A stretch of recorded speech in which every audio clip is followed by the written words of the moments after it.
in such a moment, I ask these people who grab land, close your eyes and lie on your back on your bed and angalia juu kwa ceiling. You will look at your children very well. Look at them. Do you think they need that land?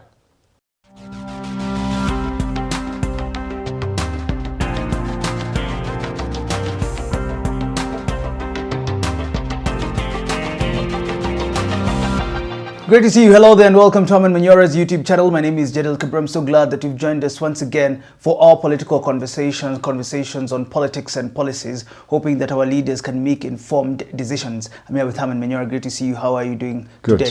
Good. Tension in Angata Barkoi has eased up after the conversation that area residents together with Inspector General of Police David Kanja had with regards to the killings of people as they were protesting. Their land is being taken by government.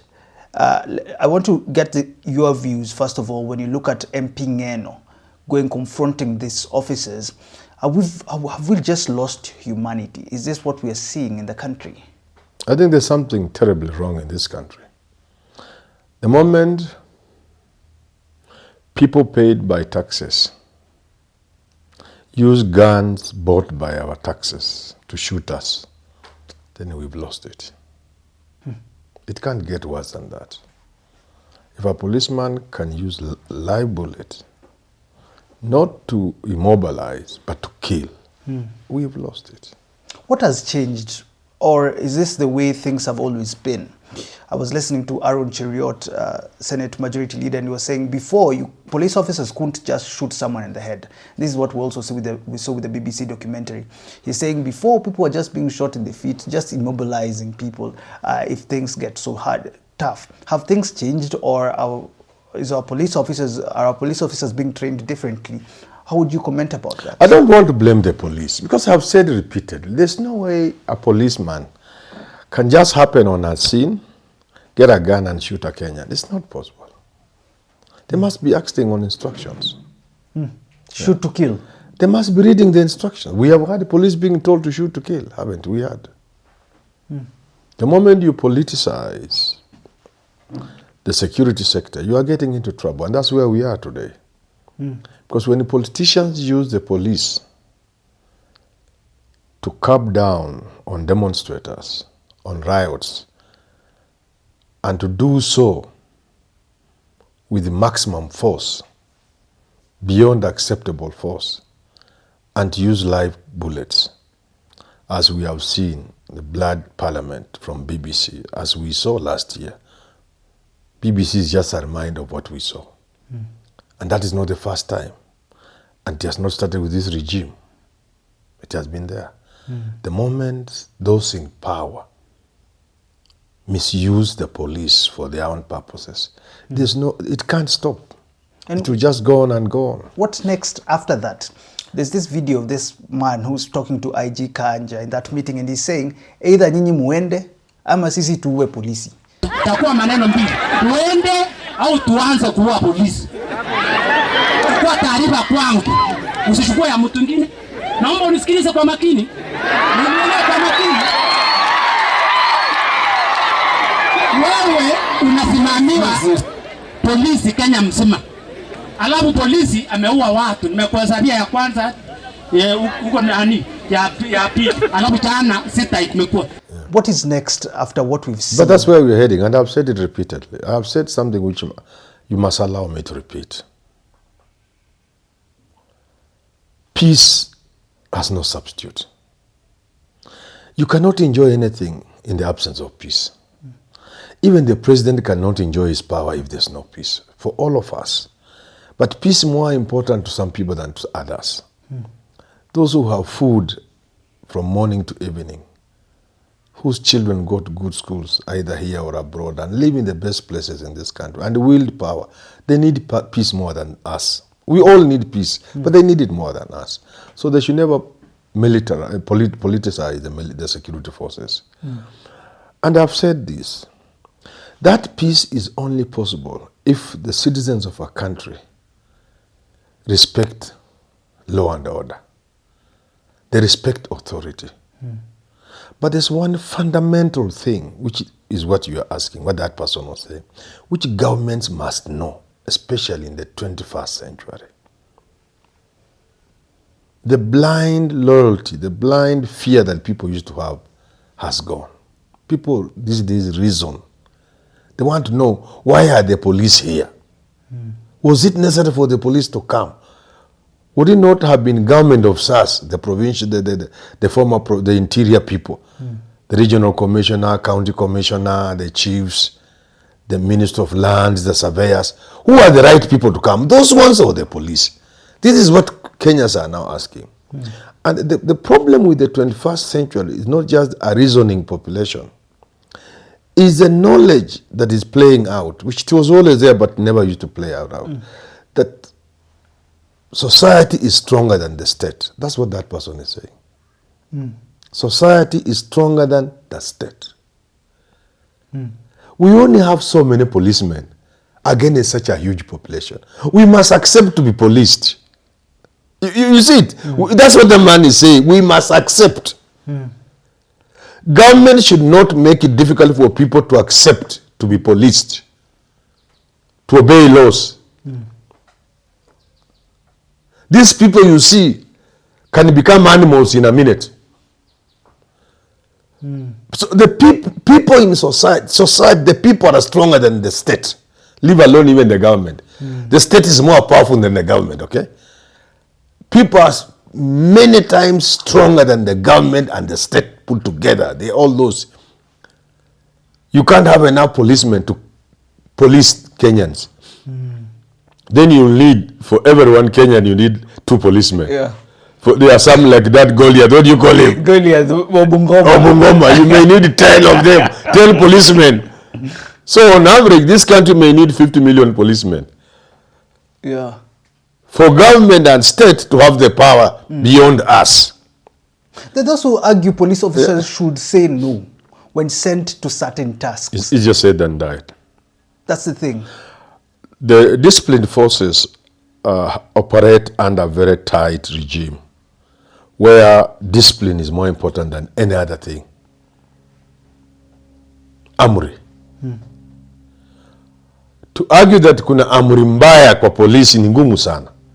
To draw the line between amri nzuri na amri mbaya sio rahisi. So let's not blame the police. If you're told shoot, you just shoot. Let's not blame the police. Sometimes police don't even shoot because they have been told to shoot. You know that? You put the police under fire. Stones flying from everywhere, even arrows.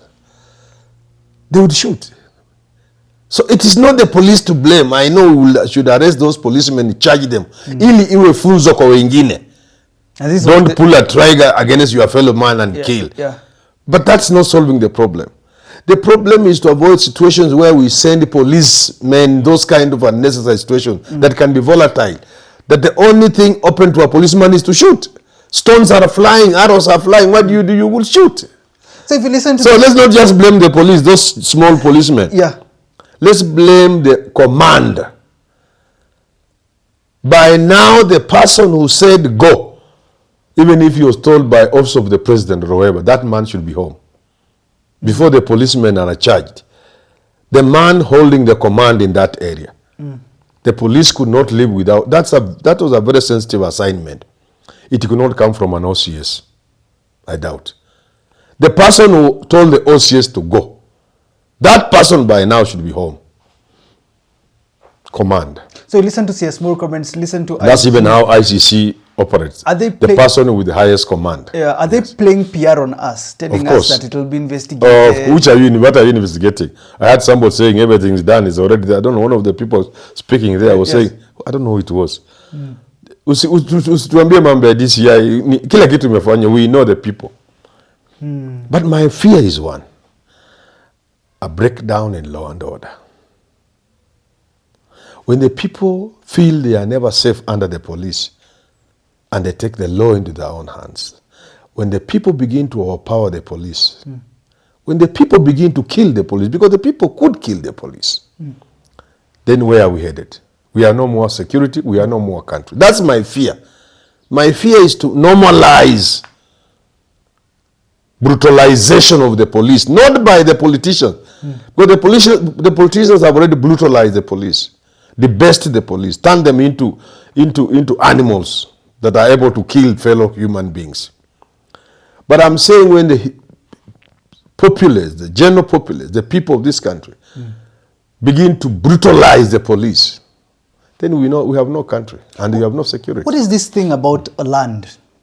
Ndabibi, Mavoko, and now we're talking about Angatia. What is this thing about land when it comes to our politicians? And what is this that they see with land that most of us don't see? That you have to take every inch that is available. If rumors are true that the president is involved, if rumors are true about Ndabibi and Mavoko, what is this thing that he sees about land that majority of Kenyans don't see?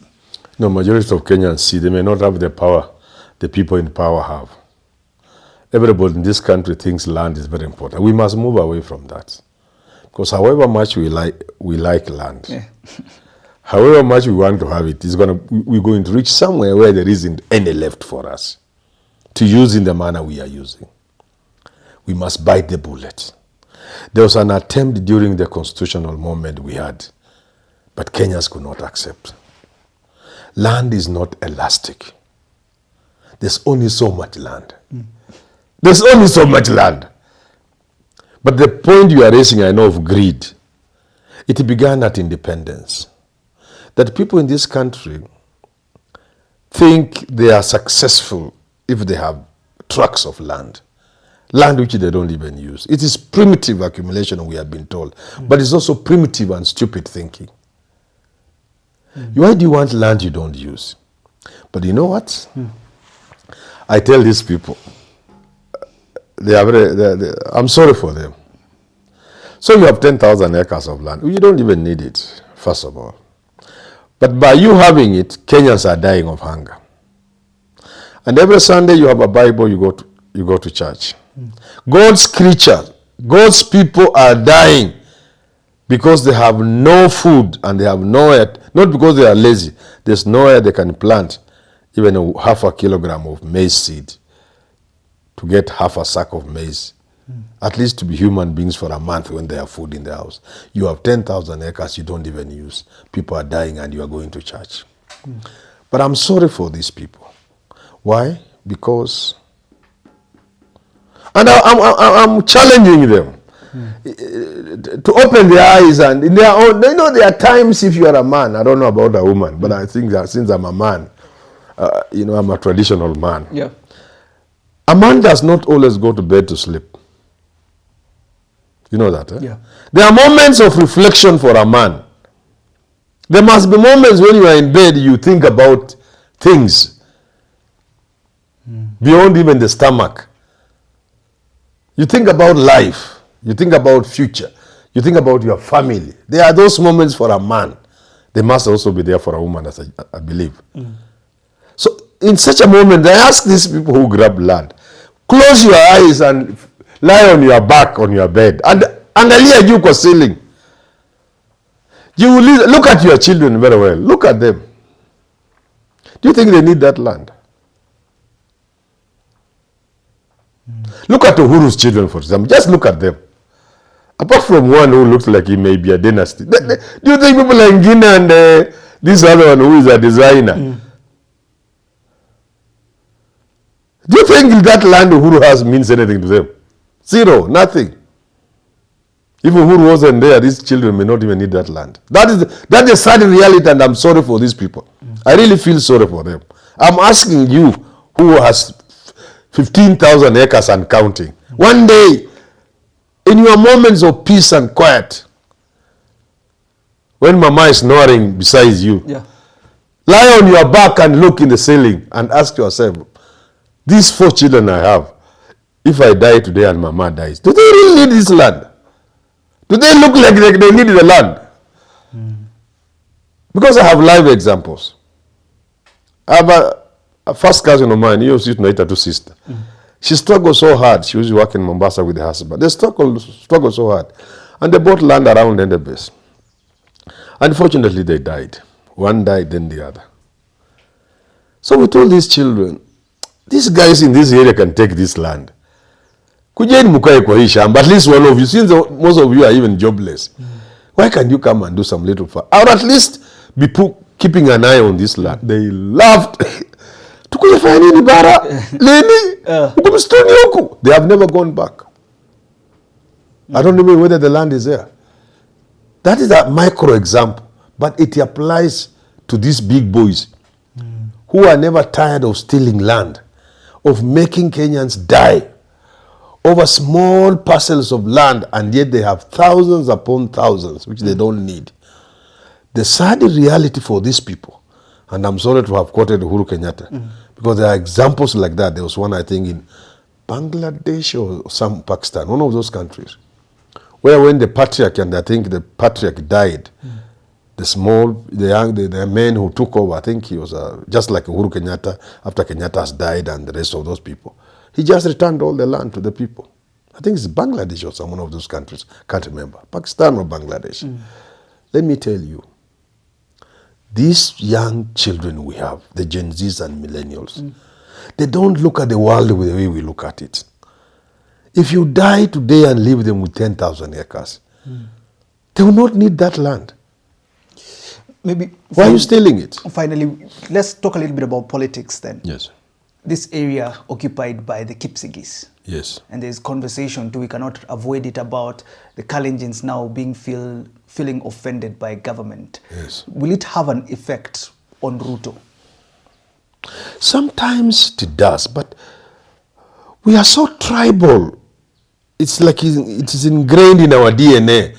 People I have seen and I've talked about it.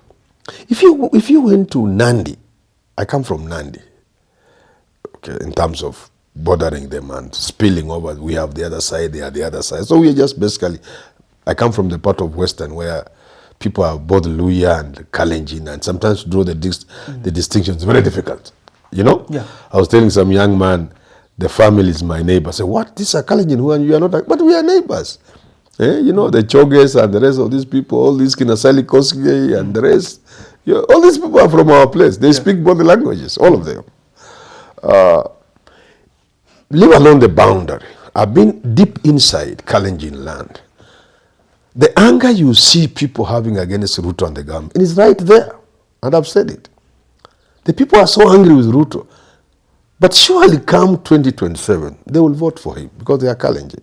So you are right that this could affect Ruto because they are feeling bad, but not in significant numbers because of the tribal angle. But remember also again, so that Ruto is not very comfortable about it, remember the country is beginning to change. People are beginning to look at things beyond the tribe. And this could affect them, because they are not feeling happy about it, including not just those in that area. It goes all the way up to Kipsigis and the Kipsigis land of Bomet and Kericho. They are not happy with what is happening. But the thing which is good for me, it is not conflict between the Maasai and the Kipsigis. Yeah. Then they have no problem. Yes. They settled the issue. This is something that has been there for about 100 years. And they have all settled peacefully. They only set aside some 6,500, which they didn't divide. And there have been issues about it, but not tribal. And they have basically agreed on how to share the 6,000.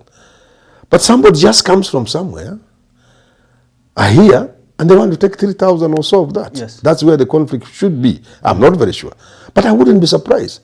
I know of a live example in Ngong here, where the Maasai had donated land to be used as a holding ground for KMC to government. But when KMC collapsed, people wanted to grab that land around Vet Labs, about 6,000 or so, something like 3,000 or something acres, about, I don't remember. The people had agreed to take back their own land. So there are disputes in how to share the land. But before they could resolve their own internal conflicts of disputes of how to share, who gets how much, and people bring other, like that. Governments comes from nowhere. Sema tutakubalia nyinyi lakini tukatie kidogo. This is live. It is there. And government means individuals. Yeah, well, you can call it if you want. I don't want to antagonize anybody. But in this case, it is government because they come in the name of affordable housing. Thanks for tuning into this conversation. Sleep on your bed, look at the ceiling, ask yourself, do you need more land? Goodbye for now.